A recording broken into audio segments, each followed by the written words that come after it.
他当你讲第一句话的时候就开始了。Good evening, my friends. I'm Daniel from 5派报 to present finally to this evening. One of my friends runs a noodle shop near my home. Told me one day his business is getting tough, and he wants my help to help him to get more revenue to help his business. Because I rely his noodle shop so much when my wife doesn't cook, so I got a side project to help him. So I analyzed his customer, and I found actually most of the consumer like me are bothered by sort of what to eat. And people are bothered by this, so we find out, we try to realize, analyze why it's so tough for everyone to decide what to eat. Then we find out that the decision process to make a choice about your meal is so complicated. It could be influence including your calendar. For example, if you have a very tight schedule between meetings, you probably don't eat, complicated stuff. You just grab some meals. Or the weather, the temperature, your mood, like my wife, he eats things based on her mood. So since we found this process is so complicated, we file a patent, and I also go out to see if there are any app out there to help people to solve these issues. But it turns out none of them, not so many of them, are working on these issues because most of the app out there working on to recommend restaurant or help you to find out the gourmet on an event-driven basis. For example, for your birthday, for your meetings, for your gathering with your classmates, they happen only on a long-term basis, like a yearly, quarterly, but not for our daily meals. So we work on this problem and we find out how, since the issue is so exhausting, so we find out actually people like me really have this syndrome, so-called decision fatigue in psychology, which means normally I rely on what my wife feeds me. When my wife doesn't cook, I went out for to a few options near my home or my work, and then I take turn. I wonder if actually I talk to a lot of people, many of us have the same behavior. Nearby your home or your work, you have only a few stores. You go for meal frequently on a periodic, cycle. So that's the question define us, and then. So back to the question: how can I help my friend to run his business? We find out actually for such a store who offer serve your daily meal actually relies on frequent customer in the neighborhood. So that defines the scope my team is working on. We are developing a mobile app to help stores serving lunch around 100 NT in Taiwan or $10 plus in US or 800 yen in Japan to enjoy more returning frequently customer, not a new customer, the existing returning customer by a self-service mobile CRM marketing tool. Our tool has help the store to create their own electronic coupon card or greeting card or whatever wire card they want to send to their customer by 3 simple steps. Snack, test, and pack.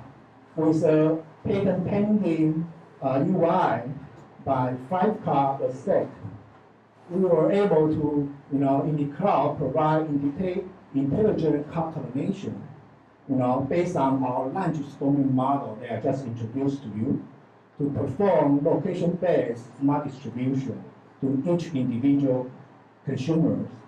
So the store, by our tool, the store can perform something they never able to do. For example, to get acquainted with their customer. You went to a little shop, the owner knows you, but they never know who you are. But now through our app, they can know you on Facebook, okay? And also, such a store offering you a day shop never have a, communication channel to their consumer in the morning so that they can offer something like today's special for lunch in such a timely fashion, or a live menu interactively with their customer, a couple hours before they want to have the meal. Okay, so that's a special features our apps offer. On the other hand, the consumer can manage those stores that go for meal frequently and tap the instant message from it. For example, based on these features, if the store want to offer some discount, for example, 20% off. 好，时间到，好，谢谢。好，我们亲爱的 Angel 跟 Investor 来，你们先来一轮吧。We will first open for question, and maybe Angel and VCs. So if we look at Line or Between, right? These are all really scalable apps because when they get momentum and traction, then people just start to download it, right? And then you can basically scale up worldwide without too much cost. But for this app, in order for you to scale up, you got to sign up store after store. You got to spend time to help these stores kind of set this up. So do you think that's going to limit your scalability? Yes and no. Okay. In the beginning, we really rely on physical contact to acquire our first batch of customers. However, actually, we have talked to a few early adopters. They are really store owner running noodle shop or 自助餐 cafe or Very interesting. Actually, I grew up in the market when I was a child. So I know them very well. They will introduce, if they found something useful, they will introduce to their neighbor store. So I already got some early adopter so willing to introduce my service to their fellow store. Because for this little small store, take the line market as an example. People, when you want to run a little shop, really, if you really run a little shop, you want to rent out to rent a storefront. You probably, if you are an experienced store owner, you won't try to rent a standalone building. You will try to find a storefront among a few similar store, offering meal, but complementary to each other. For example, you are selling noodle, you like to find a corner which also have a store offering 自助餐 or another store offering the sandwich, so that it can become a line market kind of effect to help business each other. So we rely on the store, to introduce, to kind of form a group growth for us. On the other hand, people also ask me, how do you get your first batch of users? But our approach actually, which has gained the approval from the store owner, the store want to collect their existing customers. For example, if you are serving 100 bowl of noodle, the store probably has 1,000 customers in the neighborhood. But each day, a different 100 customers comes back because the customer likes your noodle, they don't come back on a daily basis. In Taipei, our survey indicates if you like a noodle shop, probably you will go back on a weekly basis, around 7 to 10 days. So by calculation, as we say, if you are serving 100 customers per day, you have 1,000 existing customers in the neighborhood. So the store want to get connected with this 10,000 customers. and to build a channel of communication they never had before. Once the store, for example, if the store wants to offer the discount, they can just shoot for this 10,000 existing customer instead of spreading the promotion message to all the other, unknown customers. Two more questions. Where your revenue comes from? Okay, we design a business model by monthly subscription fee from the store. And frankly speaking, we just launched our first commercial version of app yesterday. But actually, so far, we already got 2 paying customers for monthly subscription for our service. They saw our demo last week, for the first commercial version, and then they paid. How much? Right now, we try to convert them from the free usage to the paying customer. Right now, we ask for $120 only for the first batch before end of this year. That's the program. If you now download our program, there's a button you can click and apply to become a store owner. And there we mentioned that by end of this year, by only $120, we offer you the trial period to test our service. And later, the store told us if we can show them this group app really works, they are willing to pay something around $1,020 per month. 4 minutes, and we open the question to the audience. 大家都可以问，还有4分钟。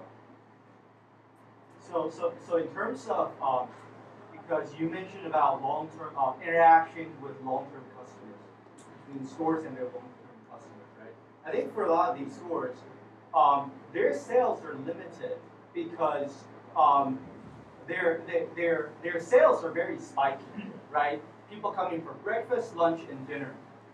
So they get 3 big spikes, and with these 3 big spikes, they cannot make enough, right? So a lot of people wait, or they see that the line's too long and they leave.